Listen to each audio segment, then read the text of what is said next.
하나님 우리 아버지와 주 예수 그리스도로부터 오는 은혜와 평강이 여러분과 함께 하시길 바랍니다. 여러분들 얼굴을 뵈니 추석 명절 잘 보내신 듯 합니다. 추석은 수확과 조상에 대한 감사절기라 하지만 사실 성도들의 추석은 하나님께 대한 감사가 우선입니다. 올 한 해 성도들의 삶 가운데 여러 가지 어려움도 있었겠지만 가만히 생각해 보면 하나님께 감사할 일들이 더 많이 있었을 것입니다. 저는 늘 잠자리에서 하나님 감사합니다 라고 서너 번 마음으로 외치고 잠을 잡니다. 복잡한 하루 일과를 마무리하는 이 감사가 얼마나 마음을 평화롭게 하는지 모릅니다. 행복은 세상 환경에 달려있는 것이 아니라 하나님께 대한 감사에 달려 있습니다. 감사는 많은 복들을 가져옵니다. 특별히 오늘 나병 환자 사마리아인의 감사는 구원의 축복도 가져왔음을 볼 수 있습니다. 오늘 말씀의 주제는 하나님께 감사하는 신앙을 갖자라는 것입니다. 제가 예전에 이상원 님이 쓴 흥하는 말씨 망하는 말투라는 책을 읽은 적이 있습니다.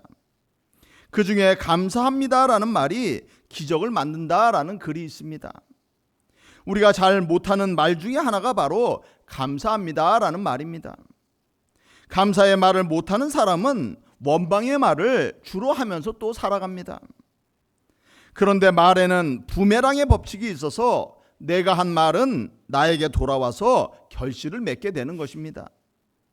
그러니 축복하고 감사하는 좋은 말들을 해야 하는 것입니다. 불평이 아니라 감사의 말을 통해 병이 치유되고 가정이 화목해지고 사업이 번창해지는 것을 수도 없이 저자는 보았다라고 글을 썼습니다.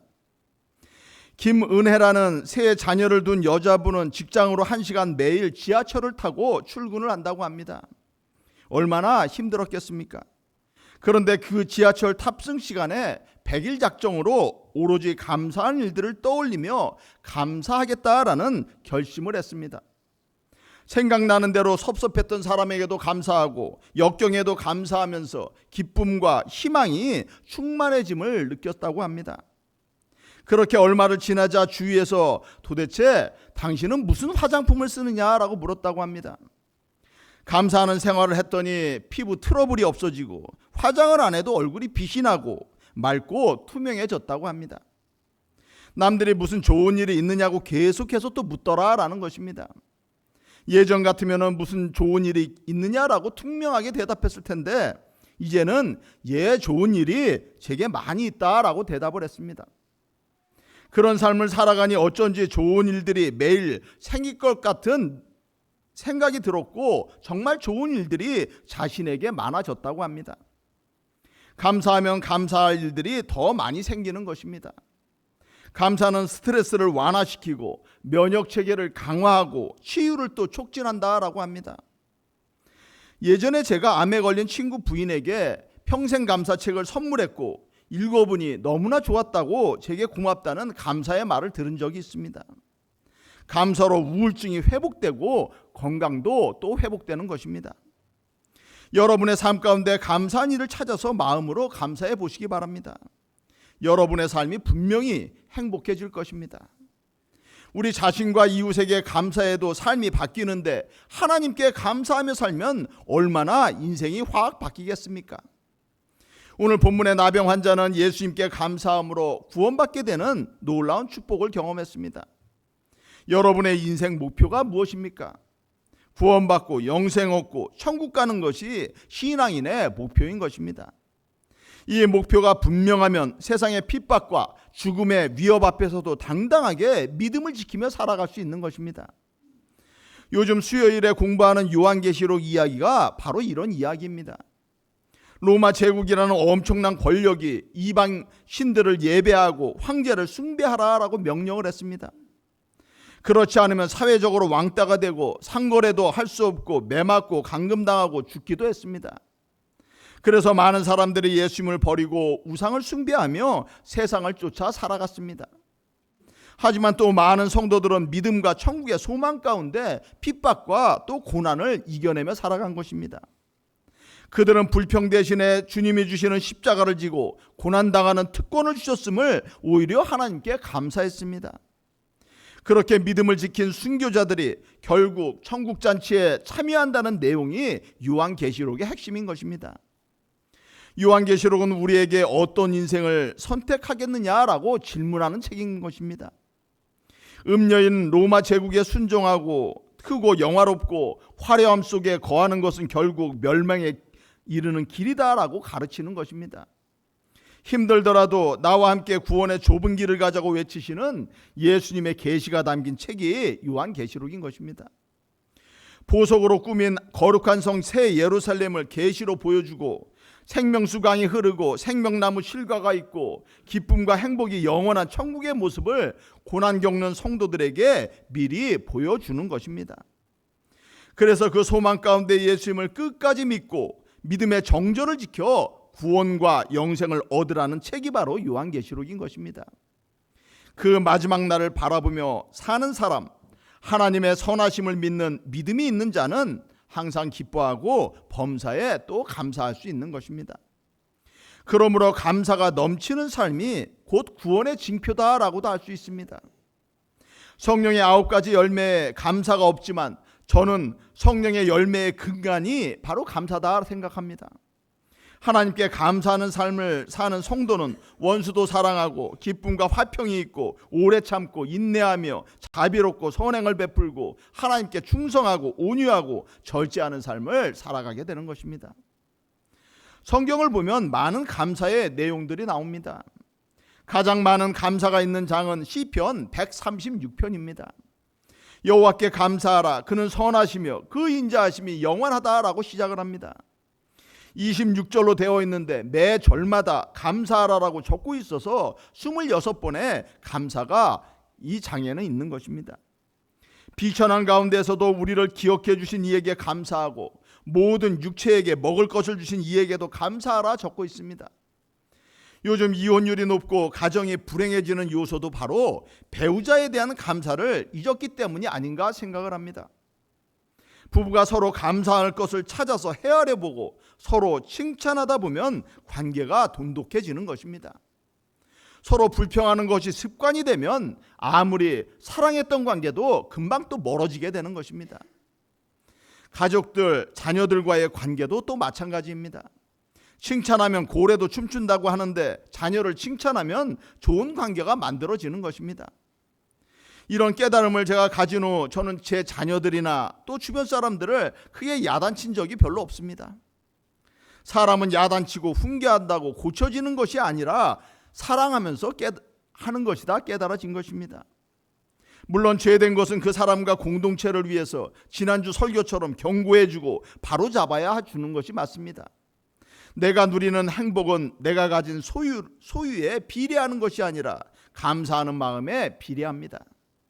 내가 가진 것을 소중히 여기고 자족하고 감사하는 사람이 행복한 인생을 살게 되는 것입니다. 여러분 가운데 고난과 시련과 또 아픔이 있습니까?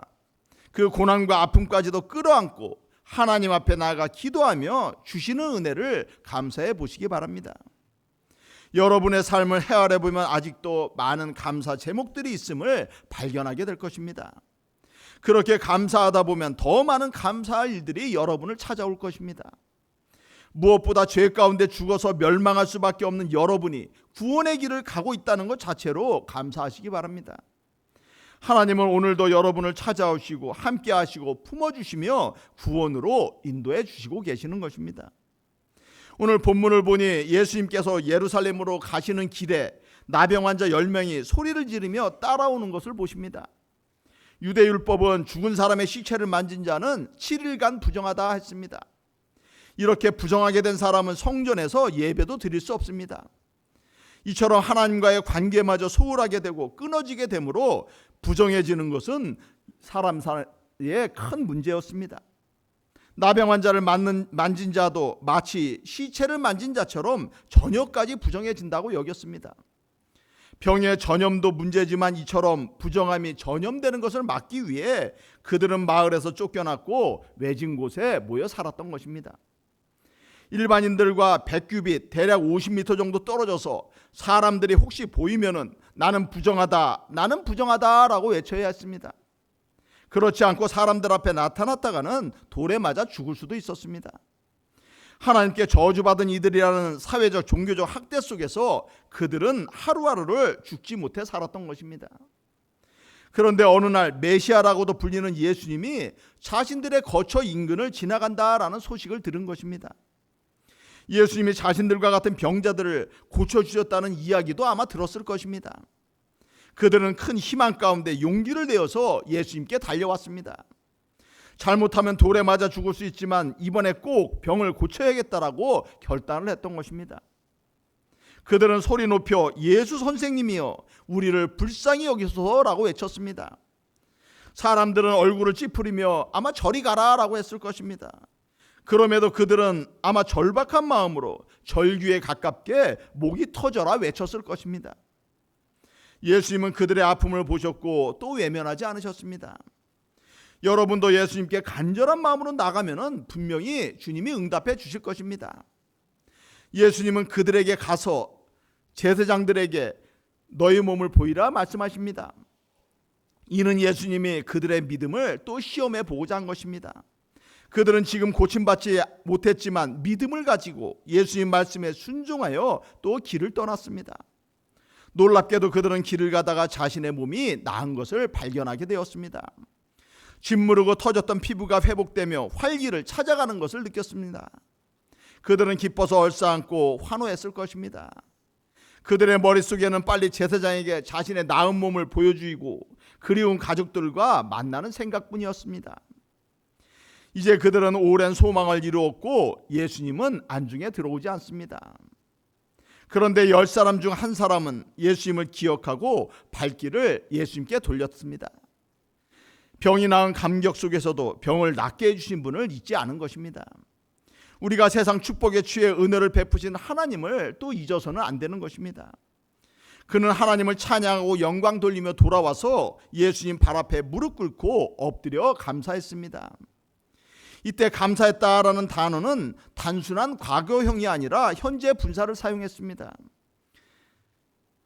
그가 예수님 발 앞에 얼굴을 갖다 대고 지속적으로 숙이면서 계속해서 감사했음을 볼 수 있는 것입니다. 그의 감사가 형식적인 것이 아니고 마음 중심에서 우러난 간절한 감사였음을 볼 수 있습니다.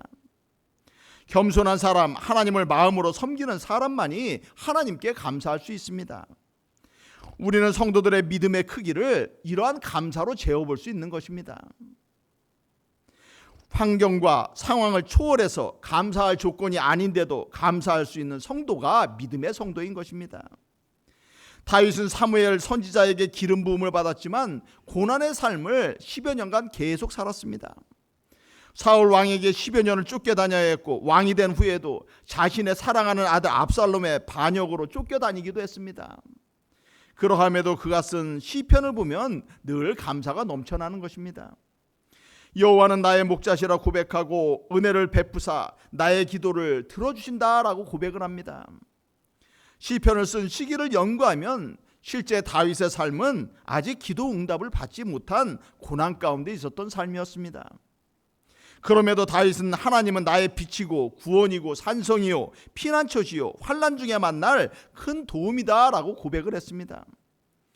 더 이상 이스라엘에는 피할 곳이 없어서 블레셋으로 피하고 미친 척 침을 질질 흘리며 살았던 시기에도 하나님은 나의 구원자라는 고백을 다윗은 잊지 않았습니다.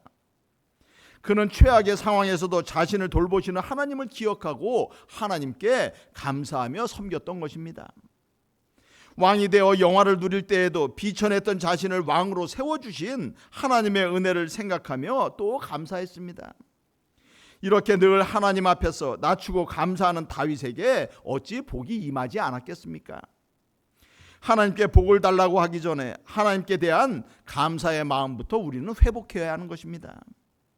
오늘 본문에 10명의 나병 환자가 있었고 그들은 그 저주 같았던 병이 낫게 되는 큰 은혜를 경험했습니다. 그런데 9은 자신의 길을 갖고 사마리아 사람만 하나님을 찬양하며 예수님께 돌아와 감사의 예를 표했습니다. 예수님은 아홉은 어디 있느냐라고 물으셨습니다. 이 이방인 외에는 하나님께 영광을 돌리러 온 자가 없느냐라고 물으십니다. 예수님의 길을 막고 은혜를 간구하던 나병 환자는 10명이 있었습니다. 그런데 치유함을 받고 감사로 나아온 사람은 사마리아인 한 사람뿐이었습니다. 9명은 병이 낫자 더 이상 예수님을 찾지 않았습니다. 사실 저와 여러분 대부분이 이런 신앙을 갖고 또 살아가는 것입니다. 하나님께 살려달라고 죽겠다고 아우성 치다가도 문제 해결을 받으면 다 자신이 잘한 공로로 돌리는 것입니다. 하나님의 은혜는 다 잊어버리는 것입니다. 하나님의 은혜를 기억하는 것이 믿음 생활의 첫걸음인 것입니다. 지금 누리는 모든 것이 하나님의 은혜로 누리는 삶임을 떠올릴 때 불평이 사라지고 감사가 우리 가운데 회복되는 것입니다. 그러한 성도들에게는 결국 영생과 구원이라는 최고의 선물도 보태어 받게 될 것입니다. 여러분의 인생은 유한하고 머지않아서 죽고 썩어 없어질 것입니다. 세상의 작은 것에 만족하고 취해서 영원한 구원을 잃어버리지 않도록 우리는 주의하며 신앙생활해야 하는 것입니다. 예수님은 그에게 일어나 가라, 내 믿음이 너를 구원하였다라고 말씀하셨습니다. 하나님 앞에 간절히 은혜로 간구할 때 하나님은 긍휼을 베풀어 주십니다. 그 은혜에 우리가 감사로 나와 엎드리고 하나님께 영광을 돌릴 때 하나님은 더 큰 구원의 은총도 주시는 것입니다. 예수님의 발 앞에 여러분에게 베푸신 은혜를 기억하고 감사한 마음으로 엎드리시기 바랍니다. 여러분이 지금 누리는 하나님의 은혜를 당연시하며 살아가지 마시기 바랍니다. 여러분 스스로 내가 노력한 것이니 지금의 삶을 누릴 권리가 있다라고 생각하지 마시기 바랍니다. 예수님은 우리가 십자가 사랑을 받을 합당한 이유가 없는데 사랑으로 부르시고 구원해 주신 것입니다. 당연히 감사를 드려야 할 돌아오지 않은 9명이 나는 아닐까 마음에 손을 얹고 돌아보아야 할 것입니다. 예수님은 오늘도 하나님의 은혜에 감사하고 돌아와 무릎 꿇어야 할 9을 찾으십니다. 그들에게 무엇을 바라서가 아니라 더욱더 큰 구원의 축복을 주시기 위함인 것입니다. 감사하면 하나님의 복이 오는 것입니다. 여러분의 믿음 생활에서 한숨과 불평보다 감사가 습관이 되도록 노력하시기 바랍니다. 여러분의 신앙생활 잘해도 때때로 환난과 어려움이 올 수 있습니다. 그때 감사와 기도로 환난을 이겨나간다면 여러분의 믿음이 더욱 크게 성장하게 될 것입니다. 고난의 삶의 축복으로 바뀌는 터닝 포인트가 바로 범사에 감사하는 것입니다. 하나님께 대한 감사와 찬양의 삶을 통해 여러분의 삶이 회복되고 영생과 구원 얻는 복된 성도들이 다 되시기를 주님의 이름으로 축원합니다.